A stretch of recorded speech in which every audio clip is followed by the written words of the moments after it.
Hey guys, and welcome back to another episode of the Chronically Ill Diaries podcast. I'm your host, Jane, and today I have a really fun episode for us to get into today. Recently, I've been going back to the gym. I know, shocker.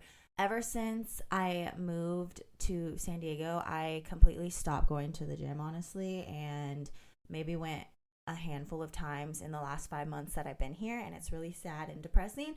But I decided that for the next couple months, I'm really going to dial in 120% and then be able to kind of push back a little bit and get back into like a normal flow. But with that comes nutrition and food. And it started making me think a little bit, especially as my 2-year kidneyversary is coming up, of how different my eating style is right now, trying to gain muscle back than it has been in the past when I was on dialysis.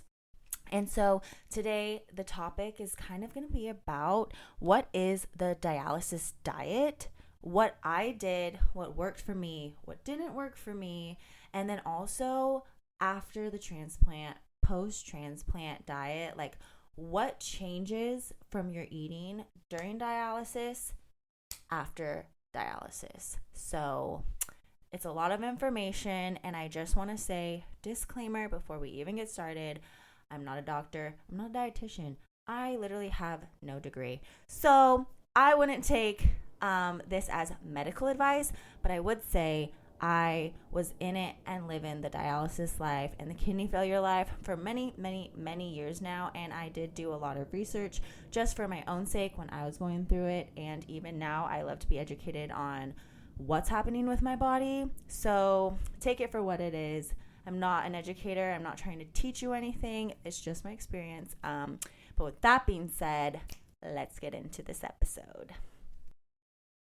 So let's go a little bit back in time. We're going to go to when you are at stage 1 or 2-ish, very, very early signs of chronic kidney disease. Okay. This is when the doctors just have it on your radar. You're seeing a nephrologist regularly. You're getting your labs regularly. But your life is pretty much normal. Maybe you have something like me. You have lupus. And it's always been an issue. It's always been on the radar. You've always had like a slight kidney disease, whatever. And you're living your normal life with this. That's where we're at, okay? My best advice, and honestly what kept me healthy for a long time, and I will get into what actually like made my kidneys fail, because I do believe that I was the cause of my life going in the direction that it did with my kidneys. But so my best advice, and how I honestly stayed in remission with my lupus and kept my kidneys working as 100%, like their 100% for as long as they could, was I got really into fitness and health. I got really educated on how to eat properly, how to work out properly, and how to sustain that lifestyle for many, many years. And I learned that luckily at a very young age. So I started really investing my time into this at that 15 to 16 years old. It was before I was 16, because once I was 16 and I could drive, that's when I started going to the actual gym. But this journey started my sophomore year, so I was 15 years old. And I really became educated in fitness, which led to me being educated in nutrition. Again, like I said before, I don't have a degree or a certification or anything in nutrition. It was just honestly a lot of research and trial and error, honestly. But basically what worked for me is I just cut out all processed food. I cut out basically anything that was high in sodium, anything that wasn't just from the earth. I only drink water. I am the biggest Diet Pepsi girl ever. I love Diet Pepsi. I've loved it since I was like the ripe age of like 5 years old. I've always loved Diet Pepsi and sodas and Crystal Light. Grew up on Crystal Light. That was like our drink in the house. There was always a pitcher of Crystal Light being made and ready for us in the fridge. Completely cut out anything that wasn't water. In the very beginning, I wasn't even taking any supplements like protein powder, any like creatine, nothing like that, no pre-workout. It was strictly natural whole foods And every now and then, it was usually the big holidays, I would splurge and I would just like eat whatever was out. I would say, because I was so young and it was my first trial run, I wasn't very good at portion controls or anything like that when it came to finally eating what I wanted to eat. I didn't have the understanding of like, you can still eat what you like to eat and have some of those quote unquote bad foods and still live a very, very healthy life without feeling like you're restricting yourself. But that was something that I didn't know at the time. It was all or nothing. And when I would eat bad, I would feel like I fucked up. And same thing with working out. So with time, I came to learn that it doesn't have to be like that. But what I would say is the 90% of the time I had whole foods, not processed, not packaged, just fruits, veggies, meats. And then, of course, you have to throw in all the fun stuff here and there. So that's our 1 to 2 stage kidney disease. Before I even found out that my kidneys were doing really bad, I took a turn for the worse. I stopped doing all the things. I didn't stop working out, but I got very addicted to energy drinks, Bang specifically. I was drinking, usually it was just one. Thankfully, I was drinking coffee in the mornings, and then before my workout, I had to have a freaking Bang. Purple Haze, oh my gosh, love that shit. Anyway, I have not sipped that in years, but if I could just get a whiff, I would probably like be on another level.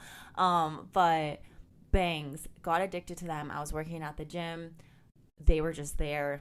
I got a discount. It just was like a match made in hell for me. Got addicted to those. Started drinking all types of energy drinks like Celsius's, whatever. Things that normal people drink every day. But do they get blood work to see how it's affecting them in the long run? No. Is it? Who knows, really? I don't know. But for me, I noticed that was one of the things that I started doing that really started causing a decline in my kidney function.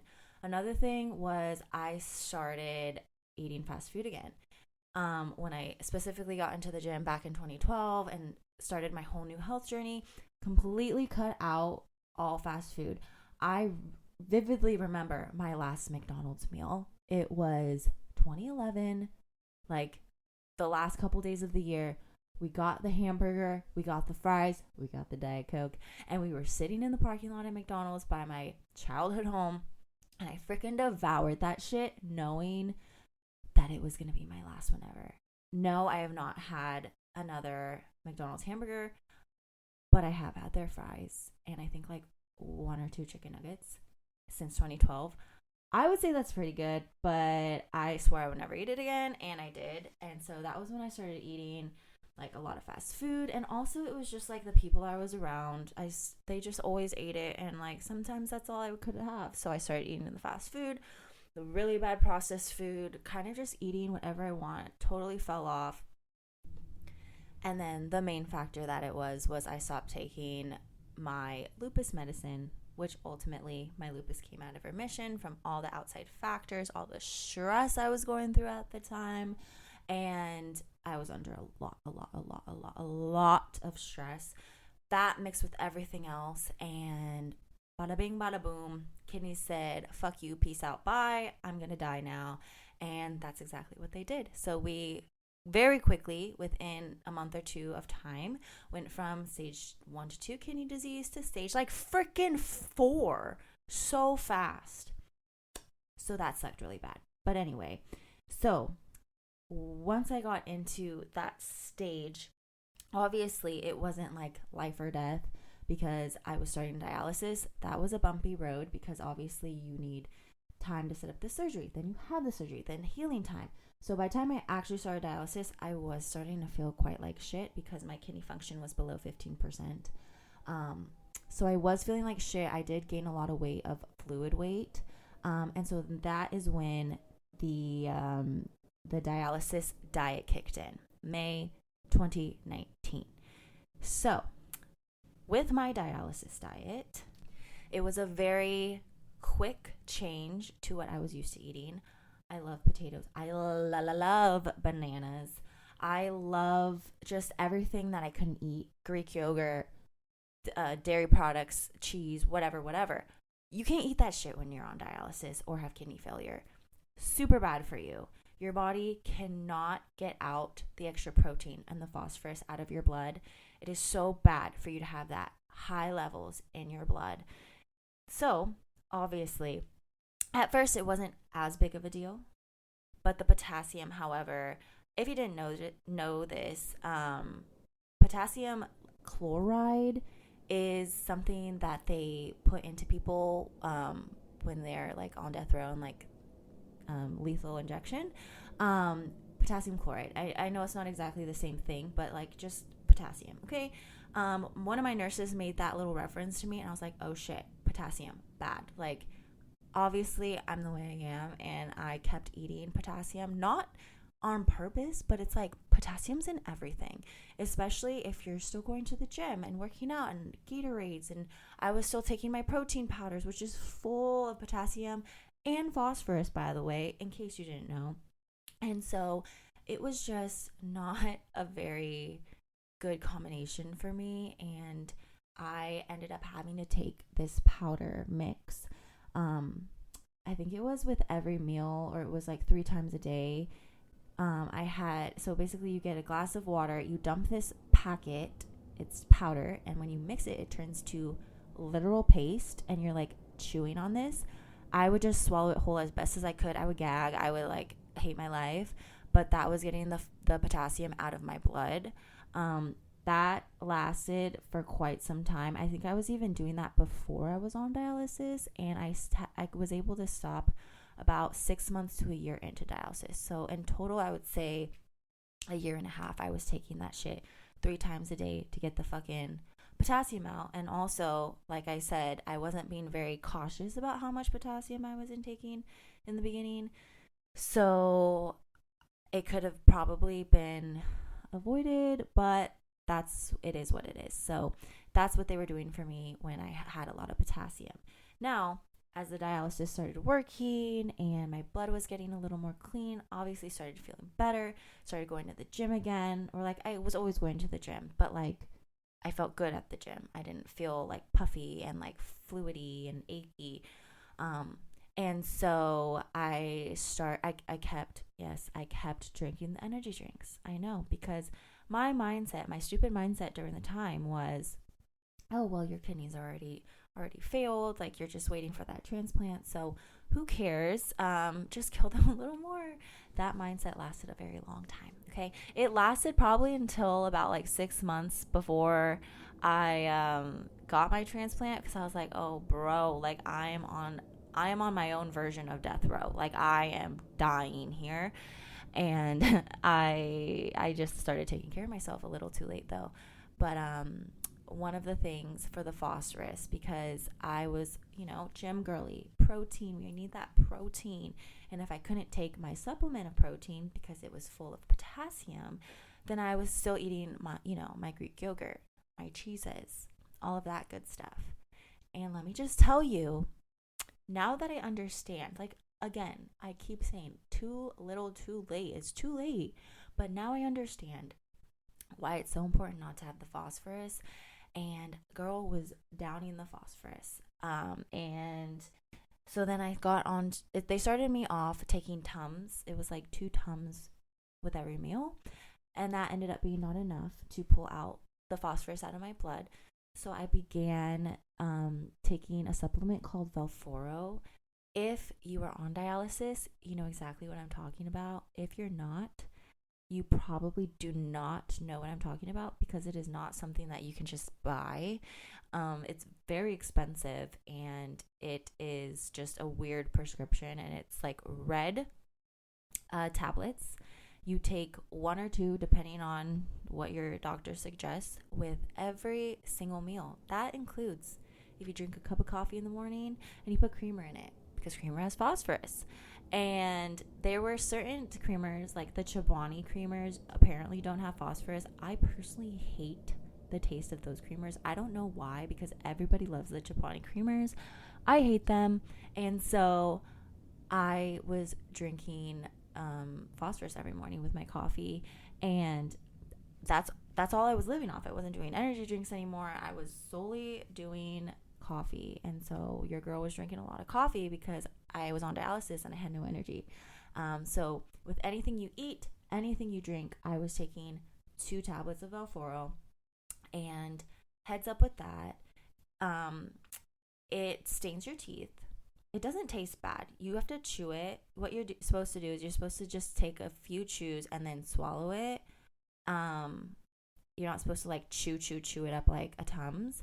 So you like bite it into pieces and then swallow it. But it does stain your teeth. It does turn your stool black. Okay. I didn't know that. And I freaking freaked out. I thought I was dying because the first day I took Velphoro was actually a night that we, my husband and I, like went out that night before and had a bender. We were drinking. I woke up so hungover and my poop was black. And I was like, oh my God, is this early signs of alcohol poisoning or death? I did not know. I know now it was the Velphoro, but now you know too. So you don't think you're about to die. One other thing that you are going to have to be mindful of is water intake. So when your kidneys aren't doing well or it's early signs of chronic kidney disease, the doctor tells you that they want you to drink water depending on the function and how your body responds. Because like I said, everyone's body's different. Some people with early stages of kidney disease need to watch their water and some don't, but typically you want to hydrate those kidneys and make sure that they're healthy and flourishing when you're in early stages of kidney disease. But when you get on dialysis, you aren't drinking that much water, and depending on how well the dialysis is working will depend on how much water you get to drink in a day. Me, that was very hard because one, I lived a very active lifestyle leading up to getting onto dialysis, and me being very stubborn and not leaning away from that, which you shouldn't. You should keep living the life you want to live. But I was not stopping the workouts or anything like that. So I still needed to drink a lot of water. And in the beginning, it was fine because the dialysis was working so well. I was on peritoneal, by the way, if I haven't mentioned that. And so all of the fluid was coming out of me. In fact, I was extremely skinny when I got on dialysis compared to when I started to when the dialysis was fully working. I lost probably like 15-ish pounds. I was extremely skinny, and it was okay for me to drink water. Also, with this process, I really learned how much water I could drink during this time on dialysis. But then again, it's just kind of like you trial and error. So I was still drinking probably not close to a gallon anymore. I was always drinking a gallon or more before dialysis. And then once I started and I kind of noticed how my body felt, because mind you, with peritoneal, you are putting a lot of fluid in your body throughout the day. In the beginning, I had fluid in during the day. So it was definitely something where I didn't feel like I could drink as much water. I wasn't as hungry anymore as I used to be. So it wasn't a gallon, but it was still a lot compared to what doctors recommend. Exactly how much they recommended for me, I believe it was like 2 liters at the time. By the end of my dialysis journey, right before I had transplant, I was only technically allowed to drink like a couple cups of water a day, like barely anything, like dehydration status. But my body was so full of fluid that it was just like I shouldn't be drinking that much water, and I wasn't active at all by the end, so it was okay. But going back to it, so basically they told me as much as you pee out is as much as you should be intaking in. And some people on dialysis don't pee at all, so obviously you still need to drink water. But a lot of people on dialysis still pee. And so it's like you do these check-ins. It's usually every 3 months, like an adequacy test for the dialysis unit to do with you. It's usually you track your pee for 24 hours, you do your blood work, and then they collect a sample of your dialysis solution. That is for peritoneal. I don't know what they do for hemodialysis. However, every 3 months, if you don't pass it, you have to do it again. Because if you don't pass, you don't get to get a kidney transplant if the time comes while you're not passing those adequacy tests. I'm not going to lie, I don't think I passed mine for months and months and months before I got my kidney, but it was just because, honestly, I was just so sick and the dialysis wasn't working anymore for me because I didn't have enough time to be able to do that much dialysis. It got to a point where the dialysis treatment of peritoneal needed for my body to be healthy was so much. Like, I would have to quit my job and basically never leave my house and have dialysis going 24/7. It was super bad. It got to the point where I was doing it for like 6 hours a night to I needed to do it 12 hours and then leave it in. And I just wasn't in bed that long to be able to do that. I was only sleeping like 6 hours a day. I was so busy. Like, I'm in my early 20s. I got a busy life, you know. And I know I've mentioned that multiple times, but I just like to reemphasize, like, people can be young on dialysis and have their whole life to live, be in college, be a mom, be a dad, whatever it is. And it's like, they don't have time to be doing this, but it's like, you also need to make the time.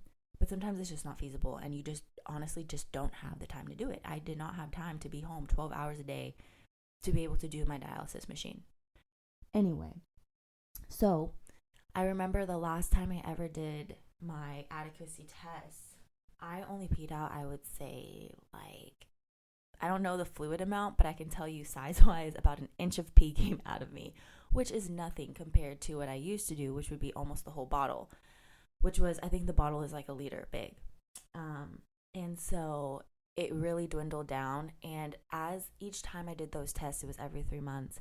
Once I started noticing, like, I am not getting any pee out of me, I really started cutting back, because the fluid intake isn't just, oh, what water? No, it's any coffee you drink, sodas, juices, literally anything that turns into fluid in the body. So that can even be like ice and shit. I don't fucking count that, but honestly, that's what it says on a lot of things that you get when you're on dialysis.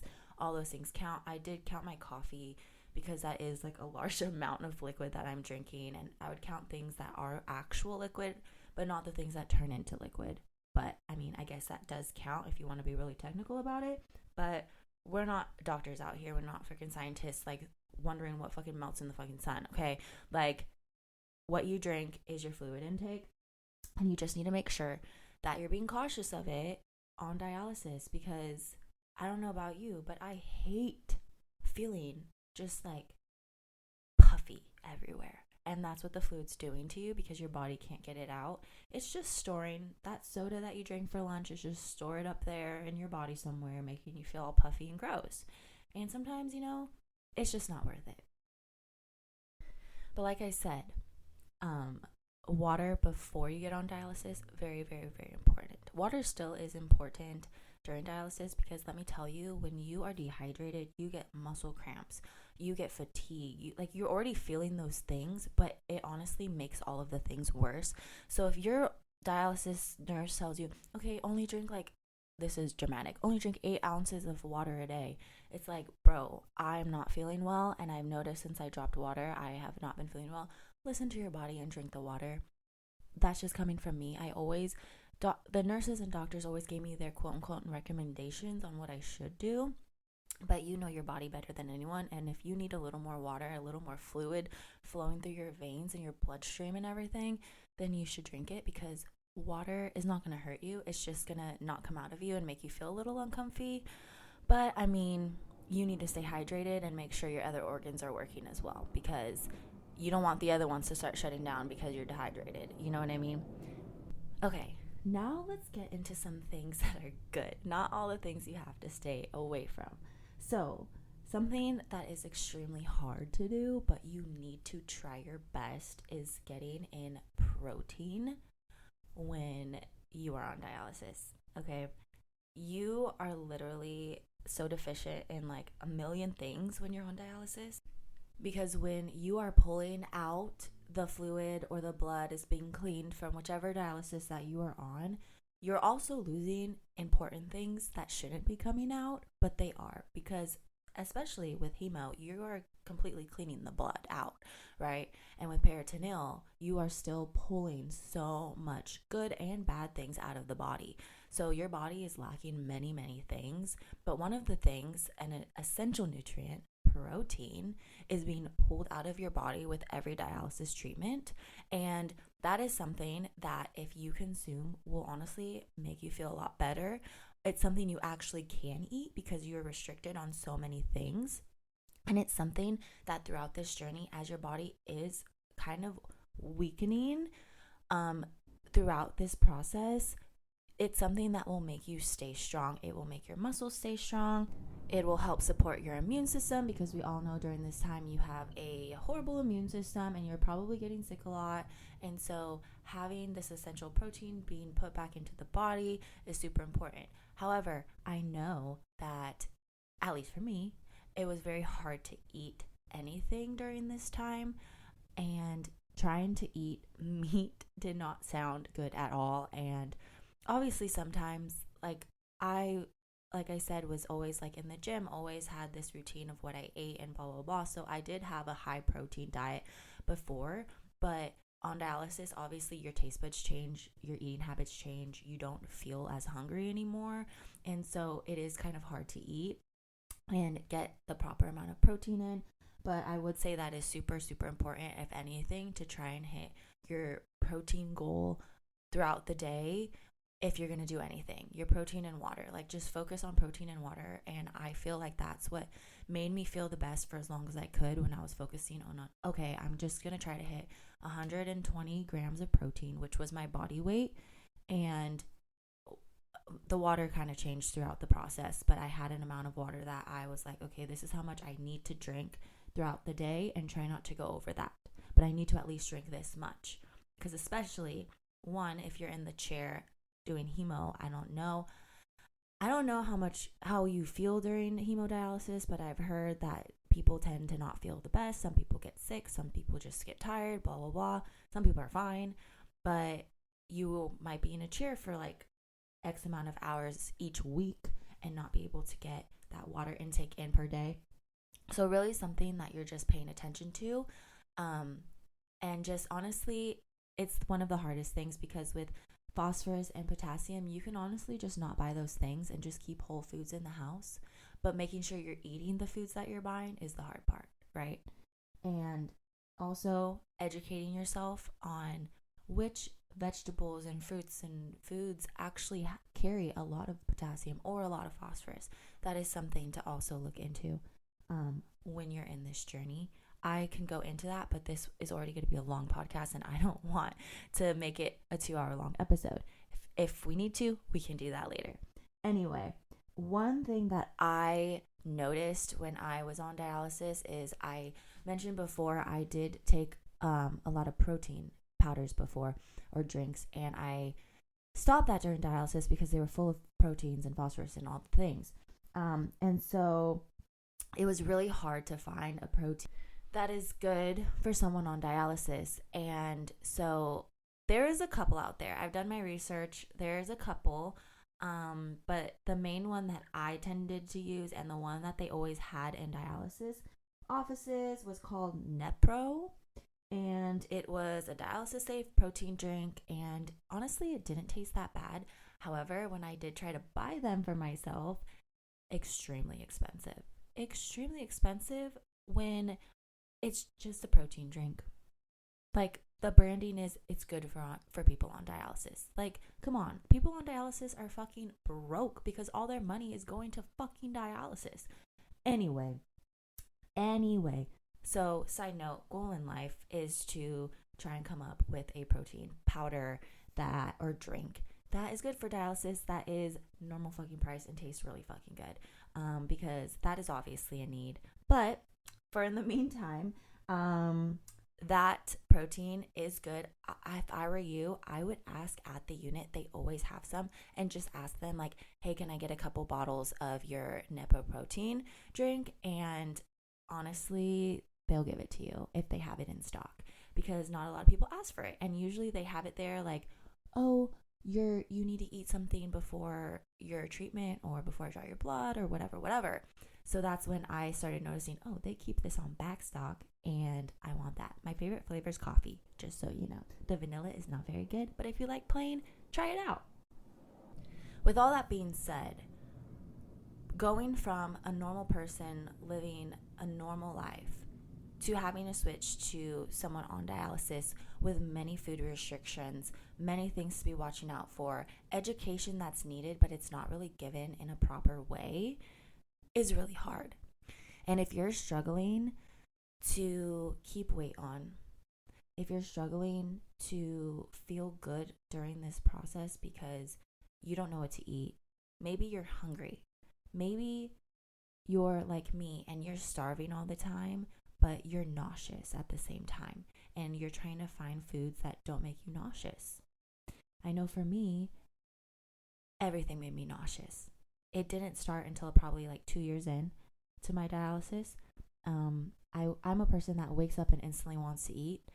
I've changed since then. Now, post-transplant, I don't need to eat right away. I can wait because my body went 5 years without eating all day. So now it's kind of like, obviously I'm more hungry now, but anyway, I was someone that I woke up, always wanted to eat, but on dialysis 2 years in, I started waking up and trying to eat because my stomach was growling because I didn't eat the night before really, and I would like take a bite of this delicious breakfast I made and instantly take 1 or 2 bites and be like, oh my God, I'm literally gonna throw up. I cannot eat anymore. I'm full. And then in 30 minutes, my stomach is freaking growling. And so my life, honestly, became snacks. And that might be the easiest thing for you too, is if you were in the same situation. Obviously, I still ate. I still went to the gym probably up until like 6 months until I had my transplant when I started getting extremely sick. But I would say snacks are the way to go, and just really trying to throw in some protein, even if it's a tiny bit.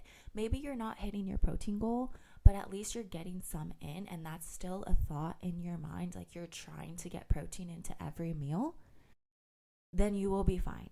And spreading that out, it'll give you energy. The protein will give you energy throughout the day. So you definitely want to just be mindful of that. And with every little snack, maybe you have 4 snacks a day because you can't have a full meal. Every snack just has a little bit of protein in there, and you are just getting that little bit of boost every couple of hours to get you through your workday. Or if you're a parent, getting you through the day with your child when you get home from work, or whatever the case may be. That would be my best advice, because that is honestly what got me through my days at work, my days at school, all of the things while I was on dialysis and hungry and feeling like sick and blah, blah, blah, blah, blah. Okay. And with that, we are actually going to switch over and get into how I transition from dialysis diet into post-transplant diet.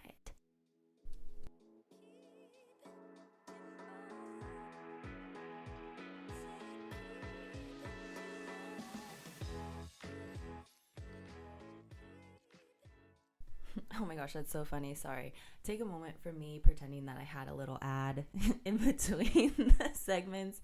A girl can dream, right? A girl can dream. Pretend there was like a nice spicy ad right there, offering you guys something really cool.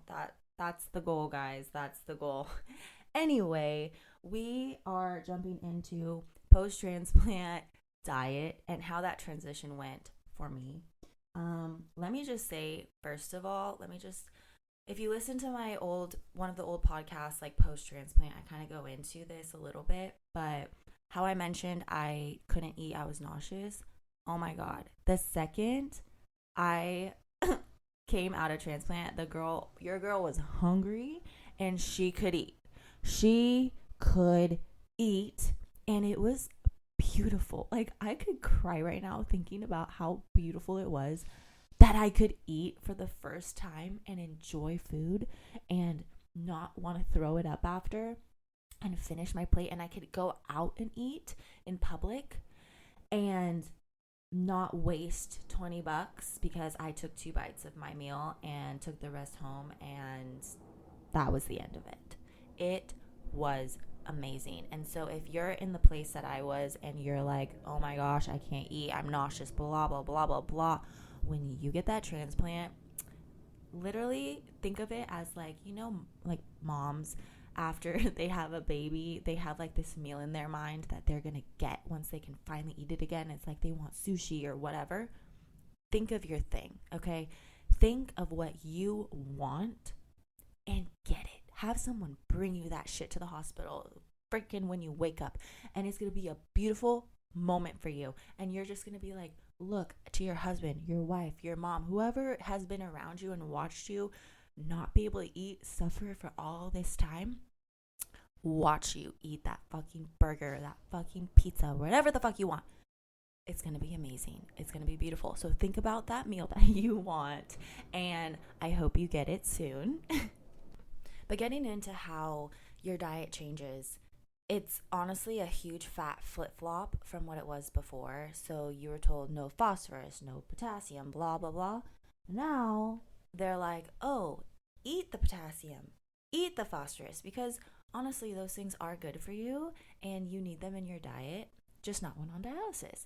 So for me, my mind was like, no yogurt, no cheese, no dairy products, no bananas, no this, no that. And then honestly feeling scared to eat those things post-transplant. I remember I went back probably for a couple months, and every time they're like, you need to eat phosphorus. You need to eat phosphorus. And I'm like, but it's instilled in my brain to stay away, to stay far, far away from that. And it was so hard to be able to eat it again.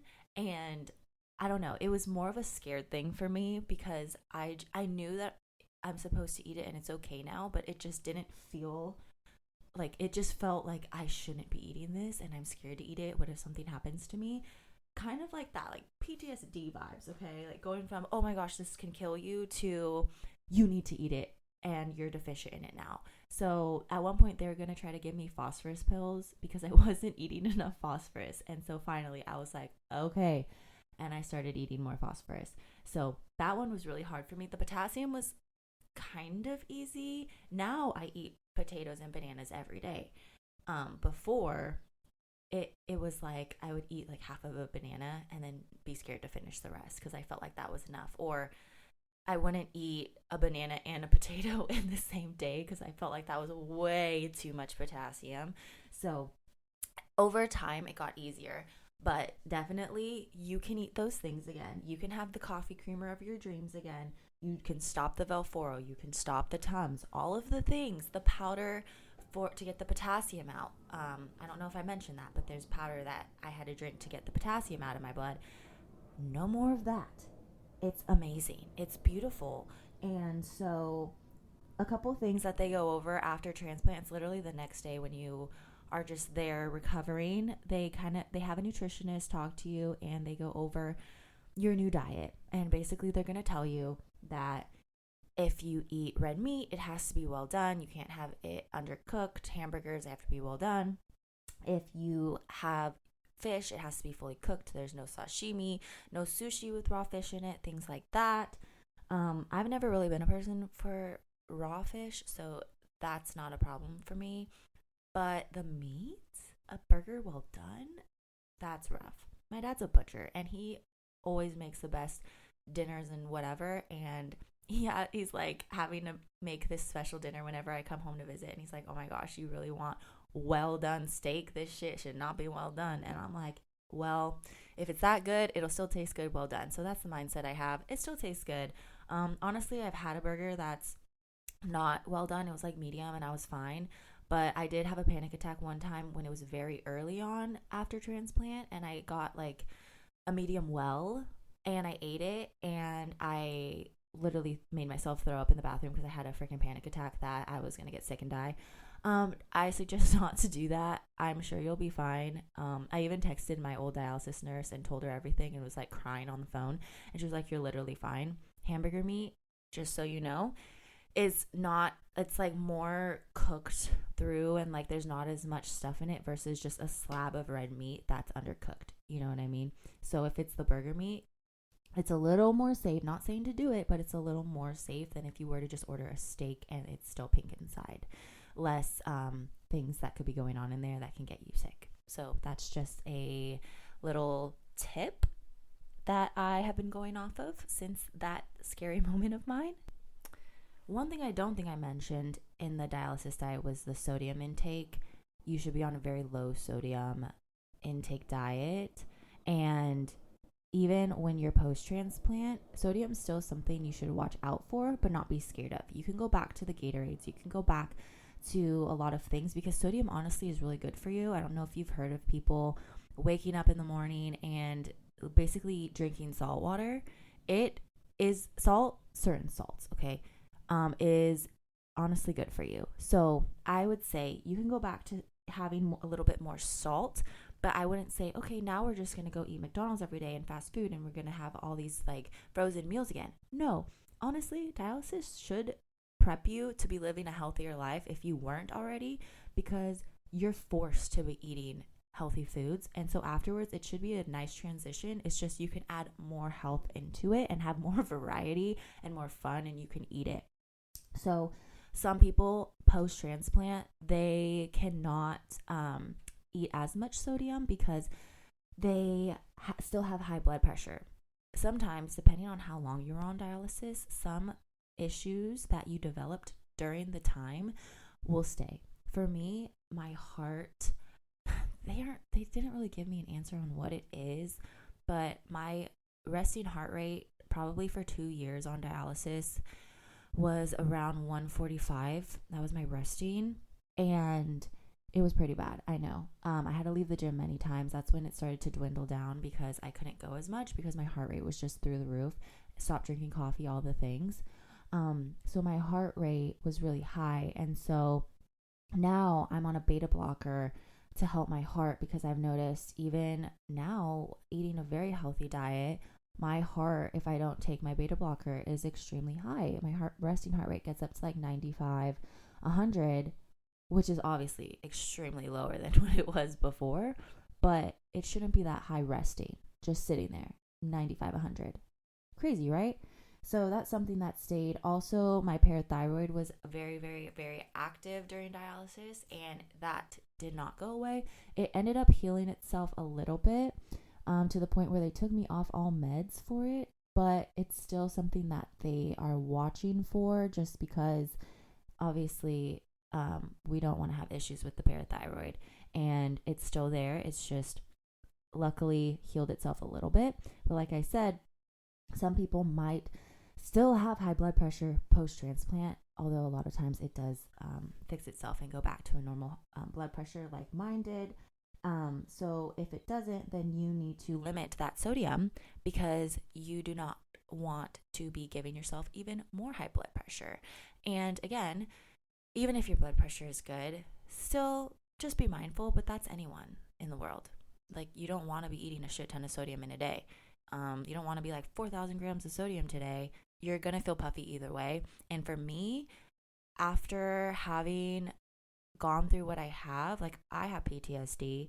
I've done a podcast on that if you want to listen to that podcast episode, but I have like medical PTSD. I have PTSD about my whole experience. If I eat too much salt one day and then like I'm a little puffy, like my feet are a little puffy or something, I flip out, but then I have to be like, oh yeah, I went to the movie theaters and I had popcorn. Okay, makes sense while I'm a little puffy today, you know? Or like my rings don't go on and I'm like, oh my god, my hands are fucking swollen, what's happening to me? Oh yeah, I ate this today. So it's like certain check-ins that you kind of have with yourself and remind yourself that you're okay and to not live in fear. But I know that it's very hard, and sodium could be one of the triggers that triggers you to think something's wrong because of the fluid retention. So just something to be mindful for, but that's during and post-transplant. Be mindful of that sodium. Another thing that's happy is you get to drink a shit ton of water. And like I was doing before I was on dialysis, I always drink a gallon or more of water a day. And being 5 years of not drinking barely any water, afterwards trying to drink that water, it took me a really long time to get a good amount of water in because I was so used to not drinking anything anymore. I like never drank anything at all. And so I'm at a gallon of water again, but let me just tell you, it took me a while. It took me a while to get back into the rhythm, especially I would say if you have your transplant in the wintertime, in the colder months, it's going to be really hard for you to get back into drinking a lot of water, but supplement it with some teas, some things like that. I just wouldn't go straight back to, oh, I'm going to drink soda all the time and juice and blah, blah, blah. No, water. Give that kidney the water that it needs and that it wants, because if it's live from a living donor, it was getting water every day up until the second it got put into you. And if it's a deceased, even then, like, it was still getting water. It's just been a little bit longer of not getting its nutrients. So it's even more important to be filling that your body and that kidney with some extra water. And it's really exciting that you don't have to think about it, how much you're drinking. Get yourself a water bottle and fill that girl up 4 times a day, and you're golden. And like the Stanley sizes, about that, whatever type of water bottle brand you like, just fill it up 4 times, and it's really easy if you just think about it that way. Oh, only 4 of these versus a gallon. Because I used to carry around like an actual gallon jug, and that felt like, oh my god, it's so much. Couldn't do it. But now, I just fill up my cup 4 times. That's a gallon of water, and it's easy to go over when you do it like that. So that's really exciting, and it's really fun to be able to see yourself pee a lot. And I don't know about you, but it made me sad when I never had to pee before. Like, I would pee, but barely at all. And when I did, it was like a tiny, tiny bit. And like whenever I'd go out with my friends, they always had to pee 20 times in the night. I'm like, oh my god. And I never had to pee, maybe like once the whole night. And now I'm always peeing with them. I'm like, oh my gosh, I have to pee again. Like, it's so exciting. And when it gets annoying, when you start drinking water again and your body, like, you're not used to going to the bathroom so much, but you just got to remind yourself, like, hey, this is a freaking blessing that I'm going to pee right now. Like, you're peeing on your own, your kidney's doing its job, and you don't need dialysis to pull that shit out. You're peeing it out. Good for you. Every time you go pee, like, give yourself a fucking pat on the back, dude. Like, you're doing it. Your body's doing it. Good job. And last thing I would say is just enjoy your post-kidney life. Enjoy eating all the foods. Enjoy having energy to do what you want. Enjoy being out in the sun and not feeling like shit. Just enjoy it all. It's amazing. It's a blessing. And it's so amazing that you finally made it here. And if you're still on dialysis, even when you think the time is not going to come because you're on a 10-year list, or it's already been 10 years, or whatever the case may be, it's going to happen. And when it finally does, it's going to make so much sense, and it's going to be so amazing, and you're going to feel so good. And like, just maybe change up your diet a little bit. Maybe get some more fresh air. Just little tiny things. Maybe do a hobby that you like, even if it's just once a week, to give you a little bit more like hope that it's going to come soon. And I hope this podcast episode helped someone out there, maybe gave you some ideas, maybe gave you some insight of what's to come. But yeah, thank you for listening, and I will see you guys on the next episode. Bye.